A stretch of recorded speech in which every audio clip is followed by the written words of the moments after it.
በዜናችን ያዝናቸውን ጉዳዮች አርዕስተ ዜናዎቹ በማስቀደም እንጀምርም። በርካታ የውጭ ሀገራት ከኢትዮጵያ የጦር መሳሪያ ለመግዛት የኮንትራት ውል ፈጽመዋል ሲሉ ጠቅላይ ሚኒስትር አብይ አህመድ ተናገሩ። ለውጭ ሀገር ገበያ የሚቀርቡ ክላሽ፣ ስናይፐር፣ ብሬን፣ ዲሽቃ፣ ታንክና ሁሉንም አይነት መድፎችን የማምረት አቅም ያለው ፋብሪካን ገንብተናል ሲሉም ተደምጠዋል። ዝርዝር አለን። ኢሳያስንም አብይንም መውጋት አንፈልግም፣ ጦርነቱ ከተጀመረ ግን ራሳችንን ለመከላከል እየተዘጋጀን ነው ሲል ህወሓት አስታውቋል። በደብረ ጽዮን የሚመራው የህወሓት ጽሕፈት ቤት ኃላፊ ፈትለወርቅ ገብረ እግዚአብሔር ወይም ሞንጀሪኖ ሲናገሩ የፌዴራል መንግስቱ የእኛን ትዕዛዝ ተቀብሎ ጌታቸው ረዳን ከስልጣን ማንሳት አለበት ብለዋል። ተጨማሪ አለን። የሽግግር መንግስት በተናጠል በክልል ደረጃ ሊመሰረት እንደማይችል የፖለቲካ ፓርቲዎች በጋራ ባወጡት መግለጫ አሳስበዋል። የኦነግና የኦፌኮ የጠቅላይነትና የነገረኛነት አካሄድ እሳት ላይ ቤንዚን የማርከፍከፍ በጦርነት የተዳከሙ አካባቢዎችን ቀናይቶ የመጣል ወይም ወረራ የመፈጸም አዝማሚያ እንዳለም ፓርቲዎቹ ገልጸዋል። በዝርዝር እናስደምጣቸዋለን። በአማራ ክልል በቀጠለው አውደ ውጊያም የጤና ባለሙያዎችና መምህራን ደሞዝ እንዳልተከፈላቸው ተናግረዋል። በግዳጅ ወደ ጤና ጣቢያ ተወስደው የመንግስት ወታደሮችን እንዲያክሙ የሚደረጉ የጤና ባለሙያዎች ለሚሊሻ እንጂ ለእናንተ የምንከፍለው ብር የለንም እንደተባሉ ተናግረዋል ተብሏል። በዜናችን እንመለከተዋለን። በቤንሻንጉል ጉሙዝ ክልል የተገኘው አርቲፊሻል ወፍ ምናልባትም የህዳሴ ግድቡን ለመሰለል ወይም ፎቶ ለማንሳት የተላከ ሊሆን ይችላል ተባለ። መላ ሰውነቱ በአርቲፊሻል ተሰርቷል የተባለውና ከጀርባው ሶላር የተገጠመለትን የወፍ ዝርያን በተመለከተ እየተሰሙ ያሉ መረጃዎችን እንቃኛለን። ውድ ቤተሰቦቻችን እናንተም እስከ መጨረሻው አብራችሁ እንድትሆኑ በአክብሮት ጋበዝን። መልካም ቆይታን ተመኘን።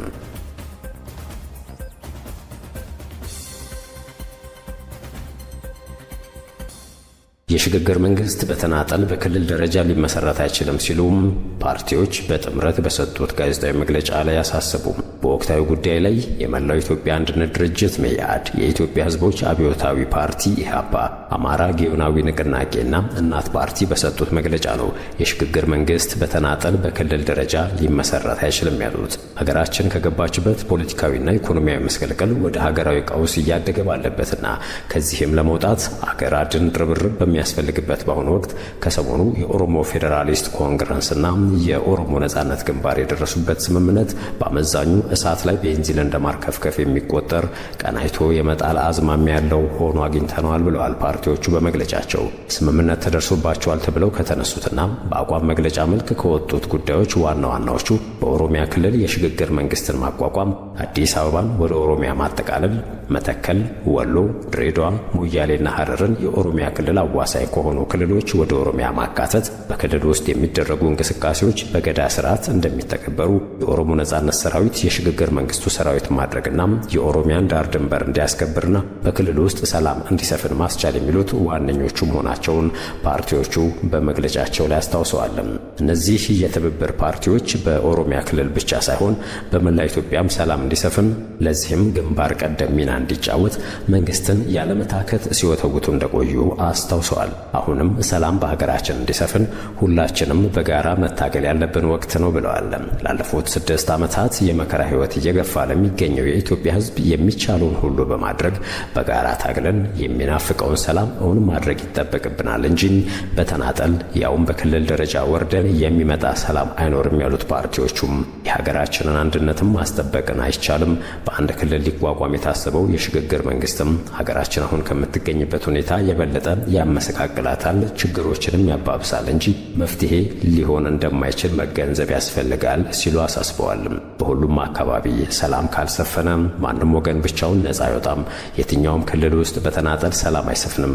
ስለሆነም በተናጠል በኦሮሚያ ክልል የሽግግር መንግስት ማቋቋም የሚለውን አስተሳሰብ አጥብቀን እንቃወማለን ያሉትም የመላው ኢትዮጵያ አንድነት ድርጅት መኢአድ፣ የኢትዮጵያ ሕዝቦች አብዮታዊ ፓርቲ ኢህአፓ፣ አማራ ጊዮናዊ ንቅናቄና እናት ፓርቲ መግለጫቸውን ሲቀጥሉም በአንድ በኩል ጦርነት ይቁም እያሉ በሌላ በኩል ከአጎራባሽ ክልሎች ጋር ጦርነት እንግጠም የሚሉ ከግጭት ጠመቃ የሚመነጩና እርስ በርስ የሚጣረሱ ክልሉን ጥቂት ፖለቲከኞችና የፖለቲካ ፓርቲዎች በሞኖፖል የያዙት ደሴት በማድረግና ራስን ብቸኛ ወኪል አድርጎ በማስቀመጥ አሁንም የተጠቂ ፖለቲካና የመጡብህ አይነት ቅስቀሳ የማራመድ የስልጣን ጠበኛ የዓላማ ተጋሪ መንፈስን ያዘለ አገር የገባችበትን ቀውስና ትልቁን ሀገራዊ ስዕልን ያልተመለከተ ወይንም መመልከት ያልፈለገ አካሄድ መሆኑን ለመረዳት አዳጋች አይደለም ብለዋል።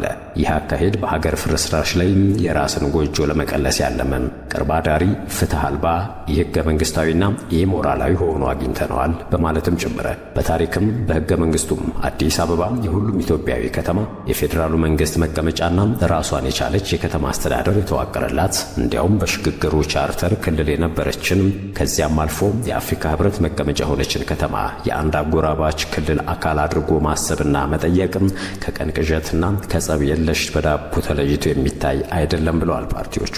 በተጨማሪም መተከል፣ ወሎም፣ ድሬዳዋ፣ ሐረርና ሞያሌን ወደ ኦሮሚያ ለማጠቃለል መሻት ምናልባት በዚህ ጊዜ አብዛኞቹ ክልሎች በኢኮኖሚ በጦርነትና የውስጥ ቁርቁስ የተዳከሙ በመሆናቸው ጎዶሎ ቀናቸውን ጠብቆ ወረራ ከመፈጸም ተለይቶ የማይታይና የስብስቡም ፍላጎት የመጨረሻ ግቡ የት ድረስ እንደሆነ ፍንትው አድርጎ የሚያሳይ ነው ሲሉ አስረግጠው ገልጸዋል።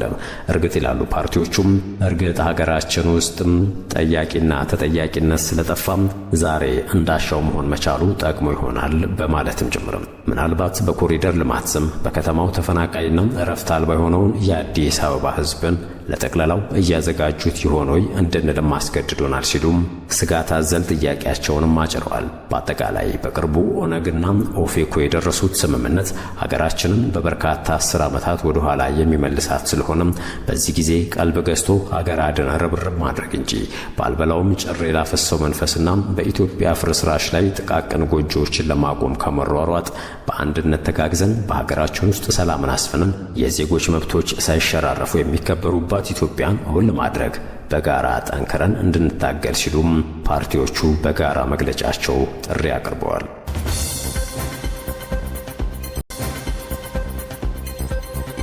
ኢሳያስንም አብይንም መውጋት አንፈልግም፣ ጦርነቱ ከተጀመረ ግን ራሳችንን ለመከላከል እየተዘጋጀን ነው ሲልም ህወሓት ገለጸ።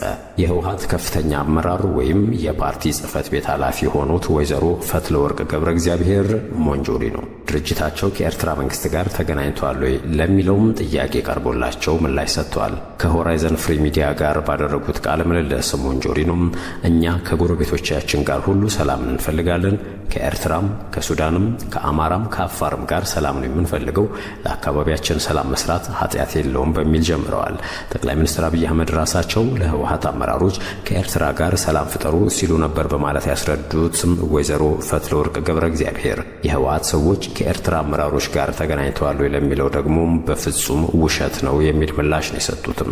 ኢሳያስንም አብይንም መውጋት አንፈልግም፣ ጦርነቱ ከተጀመረ ግን ራሳችንን ለመከላከል እየተዘጋጀን ነው ሲሉ ተናግረዋል።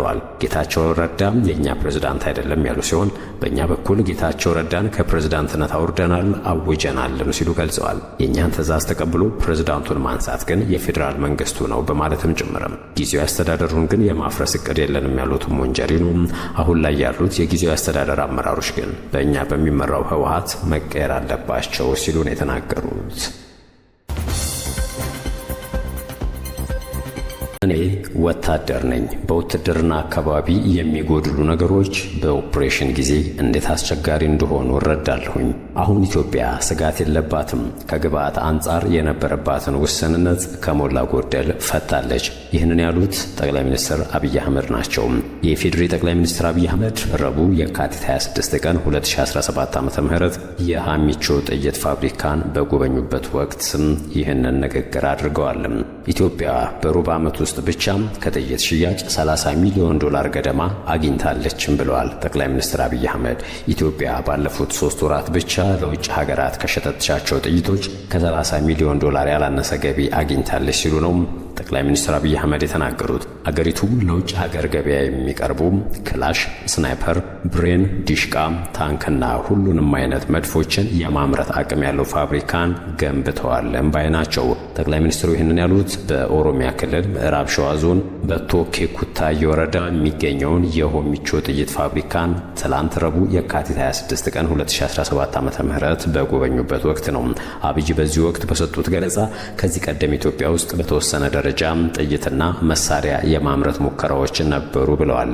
በ2015 ዓመተ ምህረት በአምቦ ከተማ አቅራቢያ በሚገኘው የሆሚቾ አሙኒሽን ኢንጂነሪንግ ኢንዱስትሪ ውስጥ ተከላው የተጀመረው ዘመናዊ ፋብሪካ 2 ዓመት ባልሞላ ጊዜ ውስጥም ጥይቶችንና የተለያዩ አይነት የጦር መሳሪያዎችን ወደ ማምረት ተሻግሯል ብለዋል አብይ በዚሁ ጊዜ ሲናገሩ። ፋብሪካው የሮቦቲክስ ቴክኖሎጂን በመጠቀም በሰዓት በጣም ከፍተኛ የማምረት አቅም ያለውም ነው ብለዋል። ይህ ፋብሪካ ለገበያ በቂ የሆኑ ክላሽና ስናይፐር ጠመንጃዎችን እንዲሁም ብሬንና ዲሽቃ የተሰኙ ከባድ የጦር መሳሪያዎችን ያመርታል ያሉት ጠቅላይ ሚኒስትሩ ከዚህ በተጨማሪ ፋብሪካው ታንክና ሁሉንም አይነት መድፎችን የማምረት አቅም ያለውም ነው ብለዋል። ፋብሪካው ያመረታቸውን ጥይቶች ባለፉት 3 ወራት ለውጭ ሀገራት ተሽጠው ከ30 ሚሊዮን ዶላር ያላነሰ ገቢ ተገኝቷል በማለትም ጭምር አዲሱ ፋብሪካም የጥይት ምርቶቹን ለመሸጥ ከበርካታ ሀገራት ጋር የኮንትራት ውልም ፈጽሟል ብለዋል። በ2014 ዓ.ም ጥይትን ገዛ ነበር አሉ ጠቅላይ ሚኒስትሩ። እነዚህን አይነት ነገሮችን ከመግዛት ወጥተን አምርተን ለሌሎች የምንሸጥ ሀገር መሆናችን በጣም በአጭር ጊዜ ውስጥ ይሄ አቅም ተገንብቶ በማየቴ በጣም ከፍተኛ ክብርና ደስታ ይሰማኛልም ሲሉ ተሰምተዋል። ኢትዮጵያ እንዲህ አይነት አቅም ሲኖራት ደስ ይላል ያሉት አብይ የፋብሪካው የማምረት አቅም ሀገሪቱን የሚመጥን ነው ሲሉ አበክረው ተናግረዋል። ኢትዮጵያ የፋብሪካው አይነት ስትራቴጂክ አቅሞችን ካልገነባች በሆነ ጊዜ ማንም መጥቶ በቀላሉ ጥቃት ሊፈጽምባት ይችላል የሚል ግምገማ ነበር ያሉ ሲሆንም አሁን ማምረት መሸጥ ስለቻልን ኢትዮጵያን የማጽናት ኢትዮጵያን የማስቀጠል ለልጆቻችን በአማረና በተሻለ ደረጃ የማስረከቡ ነገር በጣም መስመር እየያዘ በሁሉም መስክ መርታዎቹ እየታዩ እየተጨበጡ መጥተዋልም ብለዋል። የመከላከያ ሰራዊት ለወታደር የሚሆን ልብስና ጫማ ከውጭ ሀገር ያስመጣ ነበረ። በአሁኑ ወቅት እነዚህን በሀገር ውስጥ ማምረት ተችሏል። የመከላከያ ሰራዊት በአሁኑ ጊዜ ለወታደሮች ጫማ አምርቶ የሚያንሰውን ከሀገር ውስጥ ኢንዱስትሪዎችም ይቀበላል በማለትም አብራርተዋል። እኔ ወታደር ነኝ አሉ አብይ።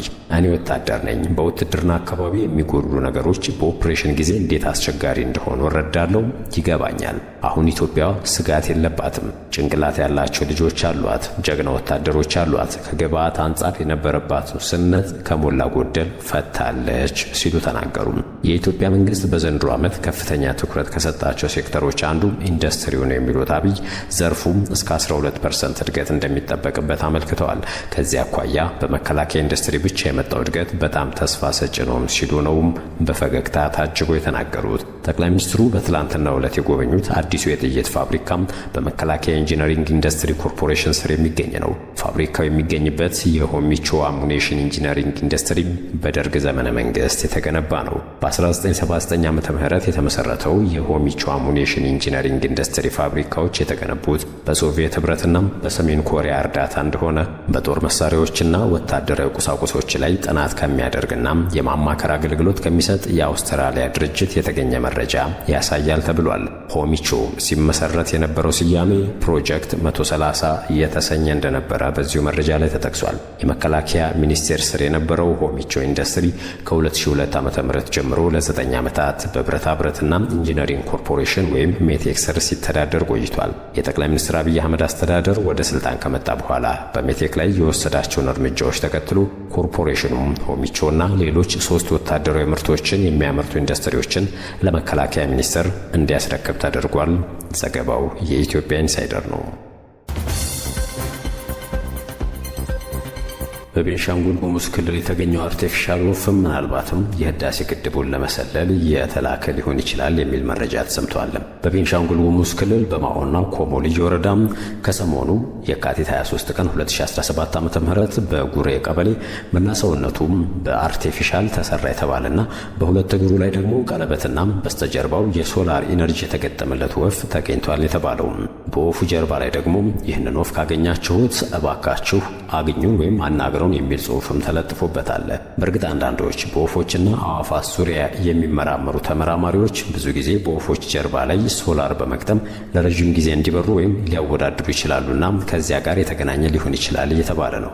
በሌላ በኩል ግን ሀገራት የሞቱ ወፎችን በመጠቀም አርቲፊሻል ወፍ ወይንም አዕዋፋትን ወይም አርቲፊሻል ኤግልን በመስራት ከወፎች ጋር በማመሳሰል ለስለላ እንዲሁም ለአሰሳ ጥቅም ሊያውሉ ይችላሉ የሚል ሐሳብ ነው እየተነሳ ያለው። ስለሆነም በቤንሻንጉል ጉሙዝ ክልል የተገኘውን ይህንን አርቲፊሻል ወፍን በተመለከተ ኢትዮጵያን ዋይልድ ላይፍ ኤንድ ናቹራል ሂስትሪ ሶሳይቲ ወይም ደግሞ የኢትዮጵያ ዱር እንስሳትና ተፈጥሮ ታሪክ ማህበርም ነገሩን ሊያጣራ እንደሚገባ አስተያየቶች እየተሰጡ ነው።